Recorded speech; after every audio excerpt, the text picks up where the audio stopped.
الحمد لله نحمده ونستعينه ونستغفره ونؤمن به ونتوكل عليه ونعوذ بالله من شرور أنفسنا ومن سيئات أعمالنا من يهدي الله فلا مضل له ومن يضلله فلا هادي له ونشهد أن لا إله إلا الله وحده لا شريك له ونشهد أن سيدنا وحبيبنا ومولانا محمدا عبده ورسوله الذي أرسله بالحق بشيرا ونذيرا أما بعد فيا أيها الحاضرون رحمنا ورحمكم الله فقد قال الله سبحانه وتعالى في كلامه المجيد وفرقانه الحميد সকলেই জবান খুলে পড়ি আউযু বিল্লাহি মিনাশ শাইতানির রাজীম বিসমিল্লাহির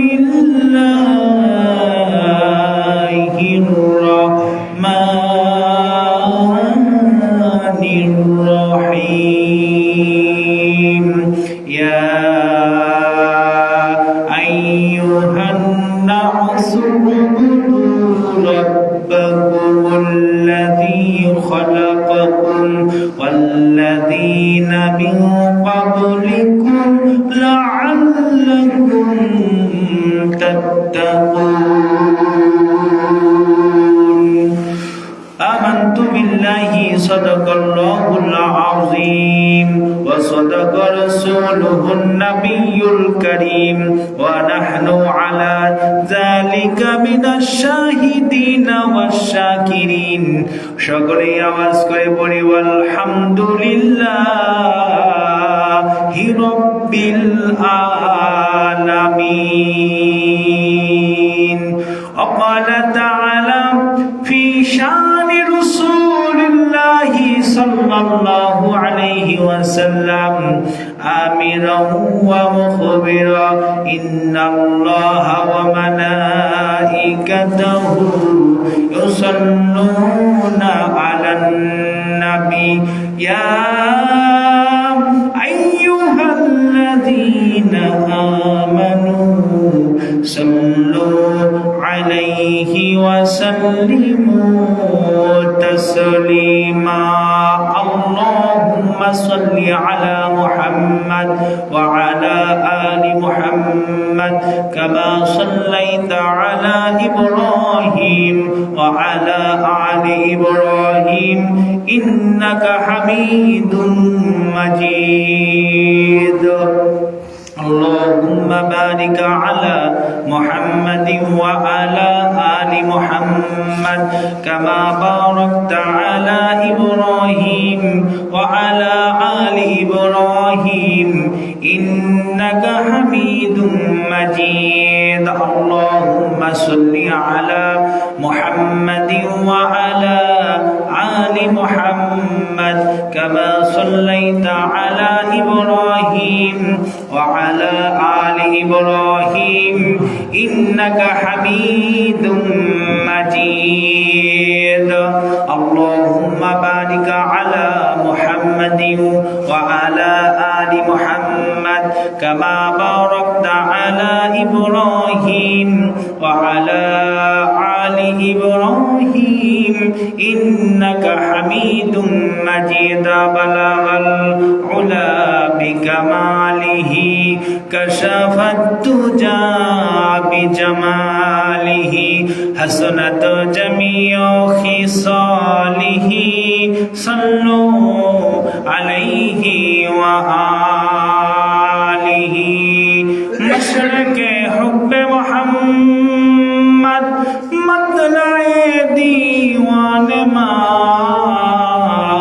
مطلع خورشید سقاط سینہ سو جان ما بلغ العلا بکماله كشف الدجى بجماله حسنت جميع خصاله صلوا عليه وآله আলহামদুলিল্লাহ। আল্লাহ পাকের দরবারে লাখ কোটি শুকরিয়া যে মহান মালিক আপনাকে আমাকে পবিত্র জুমার দিনে দুনিয়াবি কাজকর্ম থেকে আলাদা করে ফারেক করে আল্লাহর ঘর মসজিদে আসবার সুযোগ করে দিলেন।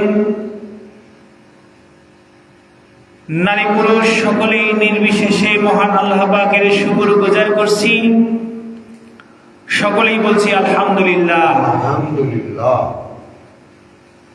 দরুদ ও সালাম মসজিদ হোক মায়ার নবী দয়ার নবী আকাই নামদার তাজদারে মদিনা আমিনার দুলাল বিশ্ব নবী মুহাম্মদুর রাসূলুল্লাহর প্রতি সকলেই বলছি সাল্লাল্লাহু আলাইহি ওয়াসাল্লাম। সম্মানিত হাজিরিন, প্রিয় মুসল্লিরা, আজকের আলোচনা গত জুমায় বলেছিলাম ইবাদত বিষয় এক জুমায় শেষ করা যাবে না, আরো অনেক সময় লাগবে। আমি শর্টকাট করে আপনাদের সামনে বলি।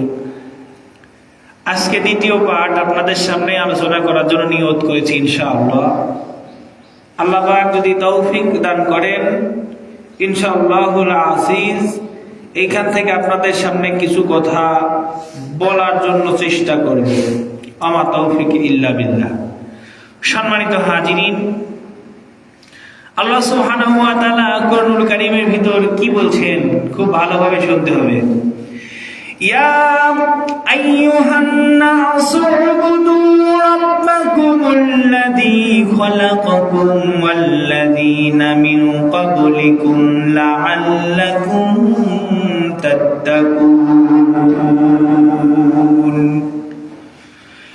ইয়া আইয়ুহান নাসু উবুদু রাব্বাকুম, হে মানুষ তোমরা তোমাদের রবের ইবাদত করো, অর্থাৎ যিনি তোমাদেরকে সৃষ্টি করেছেন, যিনি তোমাদেরকে খাওয়ান, যিনি তোমাদেরকে পড়ান, যিনি তোমাদেরকে চলাফেরার শক্তি দিয়েছে, যিনি তোমাকে কথা বলবার শক্তি দিয়েছে, যিনি তোমাকে ঘুমানোর জন্য সুন্দর একটা প্রশস্ত রাত্রি দিয়েছে, যিনি তোমাকে তোমার চাওয়া অচাওয়া, তোমার বিরত থাকা সমস্ত কিছুর যিনি দায়িত্ব আল্লাহ পাক নিজেই নিয়েছেন, সেই রবের তুমি ইবাদত করো। আল্লাহ পাক বলেন যিনি তোমাদেরকে সৃষ্টি করেছেন, আল্লাযী খালাকাকুম, যিনি তোমাদেরকে সৃষ্টি করলো, ওয়াল্লাযীনা মিন ক্বাবলিকুম লাআল্লাকুম তাত্তাকুন, তোমরা মনে করছো শুধু তোমরাই সৃষ্টি হয়েছো, না, তোমাদের পূর্ববর্তী যারা ছিল তাদেরকেও তিনি সৃষ্টি করেছেন। আওয়াজ দিয়ে বলে সুবহানাল্লাহ। এবং তোমরা সেইখান থেকে তোমরা তাকওয়া অবলম্বন করো। আমার ভাইরা, আল্লাহ পাকের ইবাদত আমাদের করতে হবে। আল্লাহ রাব্বুল আলামিন ইবাদত করার জন্য বান্দাকে ডাক দিয়ে বলেন, বান্দা তোমাকে আমি আল্লাহ পাক সৃষ্টি করেছি, তোমার কাজ তোমার দায়িত্ব হলো তুমি আমি আল্লাহ পাকের ইবাদত করো, ইবাদত বন্দেগীর ভিতর নিজেকে নিবেদিত করো।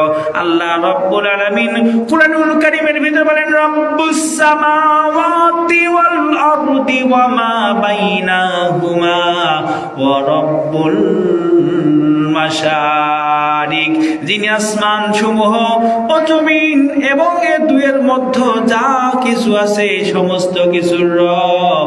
আমার বন্ধুরে, আপনারা বলেন তো দেখি, আসমান জমিন, পূর্ব পশ্চিম, মাশরিক থেকে মাগরিব, শিরাক থেকে জুনুব পর্যন্ত যতগুলা সৃষ্টি আল্লাহ পাক করেছেন, সমস্ত কিছুর মালিক কে? বলেন সবকিছুর মালিক কে? আল্লাহ। আল্লাহ। আমার ভাইরা, আল্লাহ পাকের পুরোপুরি ইবাদত করতে হবে বান্দার বিবেক অনুযায়ী। আল্লাহ পাক বলেন ওয়ামালিয়া লা আবুদুল্লাযী ফাতারানি ওয়া ইলাইহি তুরজাউন। আর তোমরা কেন আমার ইবাদত করবে না? কেনই বা আমার ইবাদত করবে না? আমার বন্ধুরাই, যিনি তোমাকে এত সুন্দর করে সৃষ্টি করেছেন, এই জন্য তোমার দায়িত্ব কর্তব্য হলো তার তোমার ইবাদত করতে হবে, তার কাছেই তোমাকে ফিরে যেতে হবে। সুম্মা ইলাইনা তুরজাউন।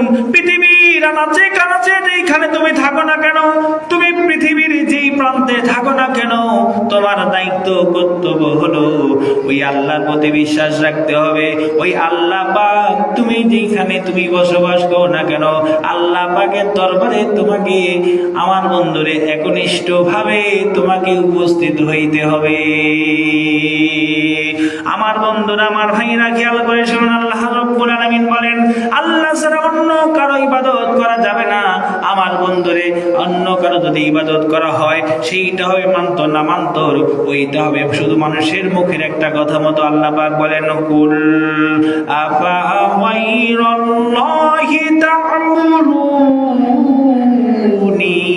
আ'বুদু আইয়ুহাল জাহিলুন। আল্লাহ পাক বলেন বলো করাম, তোমরা কি আমাকে আল্লাহ ছাড়া অন্য কারো ইবাদতের আদেশ করতেছ? আমার বন্ধুরা, আল্লাহ রাব্বুল আলামিন ডাক দিয়ে বলেন যে আমি আল্লাহ পাক তোমাকে সৃষ্টি করেছি, তোমাকে আমি আল্লাহর দিকে প্রত্যাবর্তন করতে হবে। আমরা জানাজার ময়দানে গেলে একটা আয়াত শুনি, কুল্লু নাফসিন যায়িকাতুল মাউত সুম্মা ইলাইনা তুরজাউন। পৃথিবীতে যার একদিন জন্ম হয়েছে তার একদিন মৃত্যুবরণ করতে হবে, ঠিক কিনা বলেন? যার একদিন জন্মগ্রহণ করেছে তার একদিন এই দুনিয়ার মায়া মহব্বত ছেড়ে যেতে হবে। এই আয়াতে কারিমা অনেক জায়গায় রয়েছে। আল্লাহ রাব্বুল আলামিন বলেন কুল্লু নাফসিন যায়িকাতুল মাউত। বান্দা, তোমাকে একদিন মৃত্যুবরণ করতে হবে, দুনিয়ার মায়া মহব্বত সমস্ত কিছু তোমাকে ছেড়ে চলে যেতে হবে। সুম্মা ইলাইনা তুরজাউন। পৃথিবীর যেই প্রান্তে তুমি থাকো না কেন, যতই তুমি তোমার ক্ষমতা দেখাও না কেন, যত কোটি কোটি টাকার মালিক হও না কেন, শত শত মালিক তোমার পাহারাদার হোক না কেন, আমার বন্ধুরে তোমাকে কিন্তু ওই আল্লাহ পাকের কাছে সেই দিন তোমাকে সাড়া দিতেই হবে। আওয়াজ দিয়ে বলেন সুবহানাল্লাহ। দুনিয়ায় বড় বড় প্রেসিডেন্ট যারা ছিল, দেশের প্রধান ছিল, তারা কি সারা জীবন বেঁচে থাকতে পারছে? বলেন, কেউই পারে নাই। তারা সবাই দুনিয়ার মায়া মহব্বত ছেড়ে একদিন এই দুনিয়া ছেড়ে চলে যেতে হয়েছে। আমার ভাইরা, এই জন্য আমি আপনাদের বলি, দুনিয়ার মানুষের মতবাদ, ওই লেনিনের মতবাদ, কার্ল মার্কসের মতবাদ, সমস্ত মতবাদ গুলো বাদ দিয়ে আপনি যদি আল্লাহ পাকের কোরআন এবং নবীজির হাদিসকে আঁকড়ে ধরতে পারেন, নবীজি বিদায় হজের ভাষণে বলে গেলেন, তোমরা কখনো পথভ্রষ্ট হবে না যতক্ষণ পর্যন্ত তোমরা আল্লাহর কোরআন এবং আমি নবীজির হাদিসকে আঁকড়ে ধরবে। সুবহানাল্লাহ বলেন। সুবহানাল্লাহ। তোমরা পথভ্রষ্ট হবে না, তোমাদের শয়তান ধোঁকা দিতে পারবে না যখন তোমরা আল্লাহর কোরআন এবং আমি নবীজির হাদিসকে তোমরা আঁকড়ে ধরবে। সুবহানাল্লাহ বলেন। কেননা দুনিয়াতে কোনখানে শান্তি নাই, দুনিয়াতে কোনো কিছুর মাঝে শান্তি নাই, সব শান্তি হলো আল্লাহ পাকের ইবাদতের মধ্যে। আমার বন্ধুরে, আপনার আমার দায়িত্ব কর্তব্য হলো আমরা যদি প্রতিটা মুহূর্তে প্রতিটা সময় যদি নিজেকে ইবাদতের ভিতর রাখতে চাই, আমার বন্ধুরে আপনার আমার কাজ হলো, আপনার আমার দায়িত্ব হলো এই আয়াতটা বেশি বেশি পরিমাণ আল্লাহর কাছে পড়া, ওয়া ইন্না ওয়ানি ইবুদুনি হাযা সিরাতুম মুস্তাকিম। আর আমরা এই ইবাদত আর আমরাই ইবাদত করি, এবং এটাই হলো সরল সঠিক পথ। নামাজের ভিতর পাঠ করি ইহদিনাস সিরাতাল মুস্তাকিম, আমাদেরকে এমন পথ দেখান যেই পথে সরল সঠিক মানুষগুলা চলেছে, সঠিক পথের ভিতর নিজেকে অতিবাহিত করেছে। ইহদিনাস সিরাতাল মুস্তাকিম, সোজা পথে আমাদেরকে পরিচালিত করুন, এই বলে বলে আমরা আল্লাহ পাকের কাছে দোয়া করি। আমার ভাইরা, একজন মানুষ যদি জীবনের প্রতিটা মুহূর্তে ইবাদত হিসেবে গণ্য করতে চায়, ওই মানুষকে 5টি বিষয়ে ভালো করে লক্ষ্য রাখতে হবে। 1 নাম্বার হলো আকীদা, 2 নাম্বার হলো ইবাদত, 3 নাম্বার হলো মুআমালাত, 4 নাম্বার হলো মুআশারাত, আর 5 নাম্বার হলো আখলাক। এই 5টা জিনিস যার মধ্যে ভালো থাকবে, ওই ব্যক্তি প্রতিটা মুহূর্তে আল্লাহ ইবাদতের ভিতরে থাকবে। আওয়াজ দিয়ে বলি সুবহানাল্লাহ। এইবার আসুন, প্রথম নাম্বার হলো আকীদা। আকীদা হলো বিশ্বাস স্থাপন করা, অর্থাৎ আল্লাহ এবং তার সকল সৃষ্টি এর প্রতি বিশ্বাস স্থাপন করার নাম হলো আকীদা, অর্থাৎ ঈমান। আমার বন্ধুরে, সমস্ত কিছু যে আল্লাহ পাক সৃষ্টি করেছেন, এই কথার উপর অবিচল থাকার নাম হলো ঈমান, আকীদা। আওয়াজ দিয়ে বলেন সুবহানাল্লাহ। এর নাম হলো ঈমান। যে আল্লাহ পাক যা কিছু দুনিয়ার বুকে পাঠাইছে, ছোট হোক বড় হোক, লম্বা হোক খাটো হোক, কালো হোক ধোলা হোক, পা আছে পা নাই, এরপর তরুলতা গাছ বৃক্ষ যা কিছু আছে, সমস্ত কিছু আল্লাহ পাক যা সৃষ্টি করেছে, এইগুলা যদি আমরা বিশ্বাস স্থাপন করতে পারি, তাহলে আমাদের সমস্ত কিছু ইবাদতের ভিতর গণ্য হবে। আওয়াজ দিয়ে বলেন সুবহানাল্লাহ। আমার ভাইরা, খেয়াল করে শুনুন, আল্লাহ পাক যে আমাদেরকে সৃষ্টি করেছেন, এতে কোনো সন্দেহ আছে? এতে কোনো প্রকার সন্দেহ নাই। আমার বন্ধুরা, এই পৃথিবীর জমিনে যতগুলা মানুষ এসেছে, যতগুলা ধর্মের মানুষ আছে, সমস্ত মানুষের ধর্মের রীতি আর নীতি হলো, তারা সকলেই বলে আমার খোদা, আমার ভগবান, আমার গড, আমার স্রষ্টা আমাকে সৃষ্টি করেছে, এই ছাড়া অন্য কেউ সৃষ্টি করেন নাই। আমার বন্ধুরে, তামাম বিশ্ব চরাচরে একমাত্র প্রতিপালক তিনি, যিনি হলেন রব্বুল আলামিন। সুবহানাল্লাহ, সুবহানাল্লাহ। তিনি একমাত্র আল্লাহ। খুব ভালোভাবে খেয়াল করুন,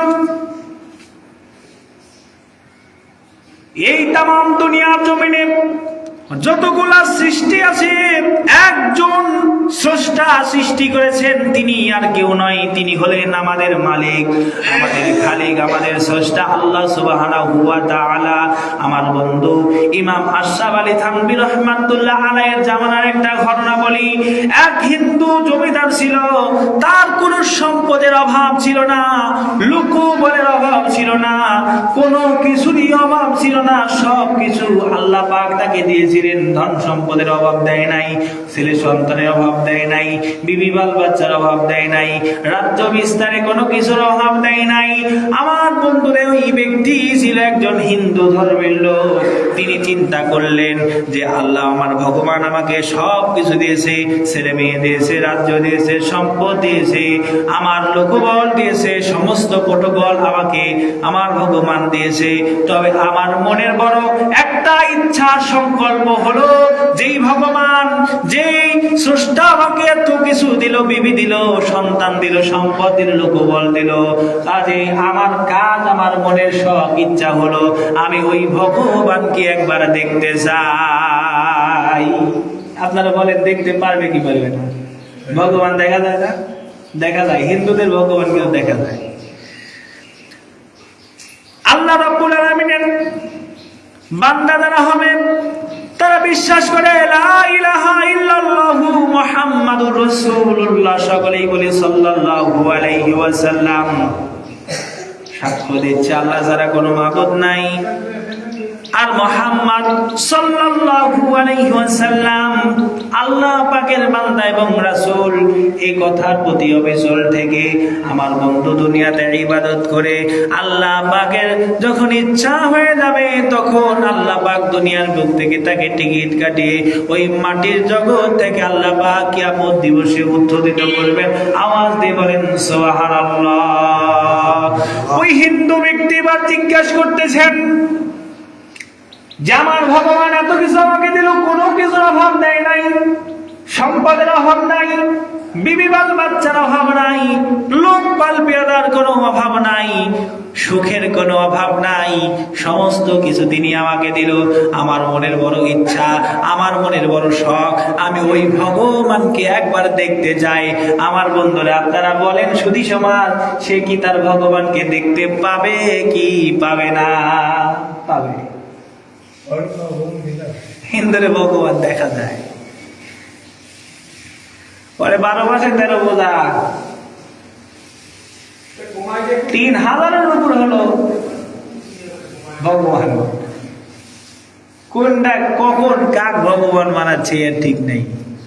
ওরা স্বামীকেও ভগবান মানে, ওই ভগবানই ওরা ভগবানকে স্বামীকেও ভগবান মানে মেয়েরা। কেউ যদি ভালো ব্যবহার করে, মনে করেন জীবন বাঁচালে, আপনি আমার ভগবান, আপনি আমাকে বাঁচাইলে। আমার বন্ধু জমিদার বাবু তিনি বাড়ির থেকে বাহির হলেন, মাথুরায় গিয়া এক ব্রাহ্মণ পুরোহিতের কাছে বললেন, আমি ভগবানকে দেখতে চাই, আপনি কি আমাকে ভগবান দেখাতে পারেন? ব্রাহ্মণ তখন জবাব দিয়ে বলে, হা হা অবশ্যই, ভিতরে আসুন, আপনাকে সুস্বাগত, আমি আপনাকে নগদে ভগবান দেখাবো। আওয়াজ দিয়ে বলেন নাউজুবিল্লাহ। আমার ভাইরা খেয়াল করে শুনুন, ভিতরে কি দেখে? ওই মন্দিরের ভিতর নিয়ে গিয়ে দেখে কালো মূর্তি দাঁড়ানো আছে। ইশারা করে বলা হলো, ইনি হলো আপনার ভগবান, যিনি আপনাকে বানাইছে, যিনি আপনাকে খাওয়াইছে, যিনি আপনাকে পড়াইছে, যিনি আপনাকে সম্পদ দিয়েছে, যিনি আপনাকে বিবি বাল বাচ্চা দিয়েছে, যিনি আপনাকে রাজ্য দিয়েছে, ইনি হলো আপনার ভগবান। কিন্তু জমিদার বাবু বলে, না, আমি আসল ভগবানকে দেখতে চাই, যিনি আমাকে বানাইছে। আওয়াজ দিয়ে বলেন সুবহানাল্লাহ। যিনি আমাকে বানাইছে আমি সেই ভগবানকে দেখতে চাই। আমার বন্ধু মাথুরা থেকে বিদায় নিয়া এইবার জমিদার বললেন, এটা তো আসল ভগবান নয়, আমি আসল ভগবানকে দেখতে চাই। তিনি সিদ্ধান্ত নিলেন, আসল ভগবান পাবো কোথায়? আমার বন্ধুরে আসল ভগবান দেখার জন্য তিনি এবার গেলেন ওই গয়া কাশী বৃন্দাবন, যেখানে ভারতের মধ্যে অবস্থিত, বিশ্বের সমস্ত হিন্দুরা সেইখানে উপস্থিত হয়। এইবার তিনি ভাবলেন, ওই গয়া কাশী বৃন্দাবনের ভিতরে, ওই গয়া কাশীতে এমন একজন সাধুর সন্ধান পেল, যিনি বহুদিন থেকে সাধনা করে করে মানুষকে ভগবান দেখায়। তিনি ইচ্ছা হলো, আমি তো ভগবান দেখবো, ওই কাশীতে গিয়ে দেখি আমার ভগবানকে আমি দেখতে পাই কিনা। আমার বন্ধুরে জমিদার বাবু এবারে গিয়ে বলে, ও সাধু, ও সাধু, তুমি আমাকে ভগবানটা একটু দেখায় দাও, দেখাতে পারবে কিনা? সাধু এবার ডাক দিয়ে বলে, হ্যাঁ, আমি তোমাকে অবশ্যই ভগবান দেখাতে পারবো। আর তুমি সামনে একটু ভিতরে আসো, মন্দিরের ভিতর প্রবেশ করো, পর্দাটা উন্মোচন করো, দেখবে বিশাল একটা কালো আকারের মূর্তি দেখা যায়, একটা কালো পাথরের মূর্তি দেখা যায়। ওইটাই হলো তোমার স্রষ্টা, যিনি তোমাকে সব কিছু দিয়েছে, ওইটা হলো তোমার স্রষ্টা। এইবার জমিদার বলতেছে, না, এই ভগবান তো পাথরের, একে আমি ছোটবেলা থেকেই চিনি, ছোটবেলা থেকেই জানি, ছোট্টবেলা থেকে আমি এর ইবাদত করে থাকি, কিন্তু আমাকে যে বানাইছে আমি সেই ভগবানকে দেখতে চাই। আল্লাহু আকবার বলেন। আল্লাহ তাকে ইসলামের জন্য কবুল করে, তাকে এমন ভাবেই আল্লাহ পাক কবুল করে। আমার ভাইরা, ওই কাল থেকে ওই সাধু মশাই যখন এই কথা বললো, তখন ওইখান থেকে বিদায় নেওয়ার পর জমিদার আর দেরি করলেন না, তিনি এবার বললেন যে আরো কোনো ভালো পুরোহিত আছে কিনা। এইবার তিনি গেলেন বৃন্দাবনের সবচাইতে বড় পুরোহিতের কাছে। বৃন্দাবনের পুরোহিতের কাছে গিয়া এইবার বলতেছে, পুরোহিত, আমি আমার ভগবানকে দেখতে চাই। এইবার পুরোহিত, বৃন্দাবনের যিনি বড় পুরোহিত, তিনি বলতেছেন, আচ্ছা রাত্রি যখন গভীর হবে আমি আপনাকে ভগবান দেখাবো, আমি আপনাকে ভগবান দেখাবো, যিনি আপনাকে সমস্ত কিছু দিয়েছে, সম্পদ দিয়েছে, বাড়ি গাড়ি দিয়েছে, বিশাল রাজ্য ভান্ডার দিয়েছে, ছেলে সন্তান দিয়েছে, লোকবল দিয়েছে, ওই ভগবানকে আমি আপনাকে দেখাবো। ওই বৃন্দাবনের যখন ওই পুরোহিত এই কথা বললো, এইবার জমিদারের মন তো মানে না, তার মনের ভিতর একটাই খেয়াল, একটাই ধান্দা, আমি আমার ভগবানকে দেখতে চাই, যিনি আমাকে বানাইছে। আমার বন্ধুরে, এবার যখন রাত্রি গভীর হয়ে গেল, রাত্রি গভীর হওয়ার পরে এইবার যখন একটা বিশাল আলো দেখালো, আর বলা হলো ওই যে আলো দেখা যায়, ওই আলো যেই যে নড়াচড়া করতে চাই, এটা হলো জীবন্ত ভগবান। যিনি চলাফেরা করে তিনি হলো জীবন্ত ভগবান, যিনি আপনাকে আমাকে বানাইছে, আপনাকে আমাকে খাওয়ান, আপনাকে আমাকে পড়ান, আমরা যার ইবাদত করি তিনি হলো আপনার ভগবান। আওয়াজ দিয়ে বলেন নাউজুবিল্লাহ। আমার বন্ধুরা, হিন্দুদের ধর্ম হলো মিথ্যা ধর্ম, এত সন্দেহ আছে? হিন্দুদের ধর্ম হলো পুরাটাই বানোয়াট একটা ধর্ম, সত্যের কোনো বালাই নাই। আমার বন্ধুরে খুব খেয়াল করে শুনুন, তারা কেমন ছলচাতুরি করে মানুষের সাথে, তাদের ধর্মের লোকদের সাথে। আমার বন্ধুরে, ওই জমিদার বাবু রাত্রি গভীর হওয়া পর্যন্ত অপেক্ষা করলেন, আর পুরোহিত দেখালো বৃন্দাবনের ওই যে দেখা যায় আলোটা নড়াচড়া করে, এইটাই হলো জীবন্ত ভগবান। এইবার জমিদার দেখে একটু বিশ্বাস করলেন, একটু বিশ্বাস করার পর তিনি বলতেছেন, যেহেতু জীবন্ত ভগবান, আমি কাছে গিয়ে আমার ভগবানকে একবার দেখতে চাই। আল্লাহু আকবার, কাছে গিয়ে দেখতে চাই। তাদের যে ধোঁকা, হিন্দু পুরোহিত এইবার জমিদার বাবুকে যাইতে বারণ করে, না না, ওইখানে গেলে আপনি ভস্ম হয়ে যাবেন, ওই নূরের তাজাল্লিতে আপনি ধ্বংস হয়ে যাবেন। কিন্তু জমিদারের একটাই সংকল্প, আমি আমার ভগবানকে দেখব। এই চিন্তা, এই ফিকিরি নিয়া এইবার জমিদার বাবু চলে গেলেন সেই জ্বলন্ত আলোর কাছে, যেটা হলো হাঁটাচলা করতেছে। আমার বন্ধুরা, হিন্দুরা ধোঁকা দেয়, কেননা তিনি প্রমাণ পেয়েছেন এর আগে বহু হিন্দুকে, বহু জমিদারকে এই বৃন্দাবনের পুরোহিত ভগবান দেখিয়েছে। আমার বন্ধুরে, তাদের একটা ছলচাতুরি জমিদার বাবু আমার বন্ধুরে ধরতে পারলেন। একটা কচ্ছপের ওপর একটা সিমেন্টের কড়াই ঢালাই করে তার উপর একটা চিরাগ বসিয়ে, কচ্ছপটা কিন্তু এদিক সেদিক ঘোরাফেরা করে আর আলোটাও নড়াচড়া করে। কাছে গিয়ে যে দেখে ওইখানে কোনো জ্বলন্ত ভগবান নয়, ওইটা হলো একটা জীবন্ত কচ্ছপ, জীবন্ত কচ্ছপ। ওইটা দিয়ে মানুষকে দেখায় এটা হলো জীবন্ত ভগবান। কাউকে তো যাইতে দেয় না, এনার জেদ আছে, সম্মান আছে, এই জন্য উনি জোর করেই গেছে। এইবার সাধু বলতেছেন, আপনি যে এটা দেখলেন আর কাউকে যেন বলবেন না, এটা দেখি আমি বহু সম্পদ কামাই করে থাকি, বহু অর্থ অর্জন করে থাকি এইখানে, এই জন্য আমাকে অনেক খাদ্য আহার এখানে দেওয়া হয়, আমি ভগবান মানুষকে দেখাই। এই জন্য আমার বন্ধুরে, ভগবান দেখানোর জন্য যখন পুরোহিত এই কথা বললো, আপনি কাউকে বলেন না। এইবার জমিদার বাবু বলে, আমি আমার আসল ভগবানকে দেখতে চাই, যিনি আমাকে বানাইছে। আর আমার বাড়িতে কোনো খাদ্যের অভাব নাই, আমার বাড়িতে কোনো টাকার অভাব নাই, আমার প্রয়োজন হলো আমার আসল ভগবানকে দেখা। আমার বন্ধুরে, এরপর জমিদার বাবু এখান থেকে বিদায় হলেন। বিদায় হওয়ার পর আমার বন্ধুরে, অবশেষে তিনি কোনো তাল বেতাল না পায়া সমস্ত জায়গা তার ঘোরা হয়ে গেল। এইবার তিনি সিদ্ধান্ত নিলেন, আমি আমার ধর্মের সমস্ত বড় বড় পুরোহিতদের কাছে গেলাম, এইবার আমি এমন একজন আলেমের কাছে যাব, যে আলেম আমাকে সত্য সত্যই ভগবান দেখাবে। তারাও তো আল্লাহর ইবাদত করে। আমার বন্ধুরে, তিনি আর কেউ নয়, জামানার প্রখ্যাত মুহাদ্দিস ইমাম আশরাফ আলী থানভী রাহমাতুল্লাহর কাছে গিয়ে বলতেছে, ওগো হুজুর, আমি তো আমার ভগবানকে দেখতে চাই। ইমাম আশরাফ আলী থানভী রাহমাতুল্লাহ ডাক দিয়ে বলেন যে, ভগবান তো কখনো দেখা যায় না। সুবহানাল্লাহ বলেন, সুবহানাল্লাহ। দেখা যায় না, ভগবানকে দেখা যায়? মুসা আলাইহিস সালাম আল্লাহকে দেখতে চেয়েছিল, কিন্তু অজ্ঞান হয়ে তোর পর্বতে পড়েছিল। আল্লাহর সাথে দেখা হবে তখন যখন মানুষ জান্নাতে যাবে, তখন। সুবহানাল্লাহ। সুবহানাল্লাহ।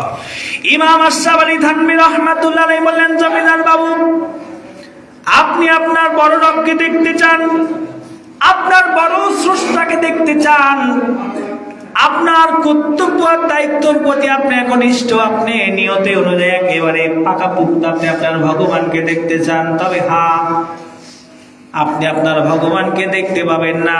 যারাই বলবে তারাই মিথ্যা বলবে, আল্লাহকে কখনো দেখা যায় না। সুবহানাল্লাহ বলেন।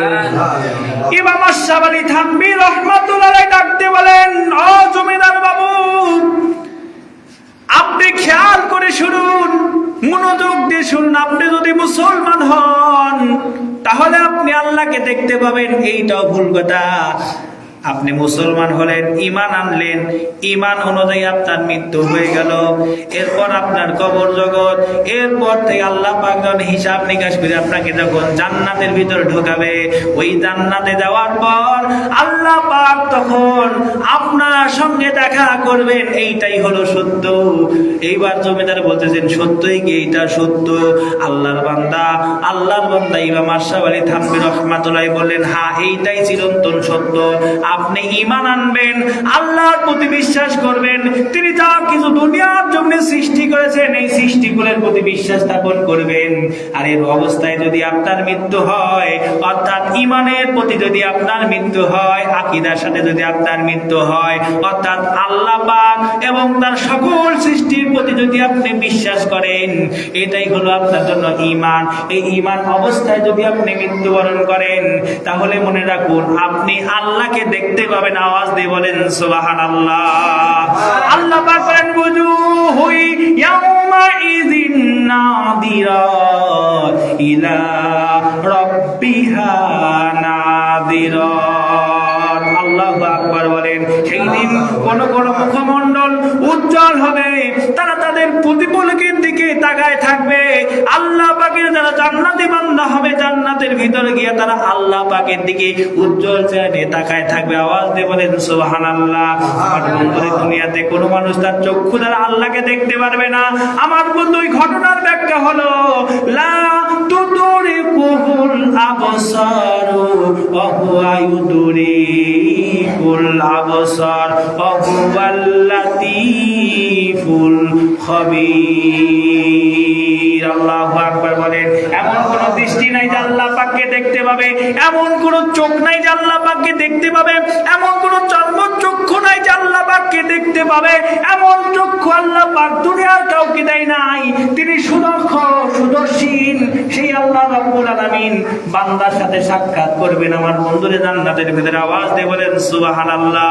আমার ভাইরা, এই জন্য একজন মানুষ যদি তার জীবনে প্রতিটা মুহূর্তে যদি ইবাদতের ভিতরে থাকতে চায়, পাঁচটি কাজ তাকে বিশেষভাবে করতে হবে। প্রথম নাম্বার কাজ হলো তার আকীদা ঠিক করতে হবে। অর্থাৎ আল্লাহ পাক যা কিছু দুনিয়ার জমিনে সৃষ্টি করেছেন, এই সমস্ত সৃষ্টির প্রতি এক কথায় বিশ্বাস রাখতে হবে, আল্লাহ পাক এইটা সৃষ্টি করেছেন, সমস্ত কিছুর ধারক বাহক করেন আল্লাহ। আওয়াজ দিয়ে বলেন সুবহানাল্লাহ। এরপর দ্বিতীয় নম্বর হলো ইবাদত। প্রতিটা মুহূর্তে ইবাদত গণ্য হওয়ার জন্য আকীদা সঠিক থাকা জরুরি।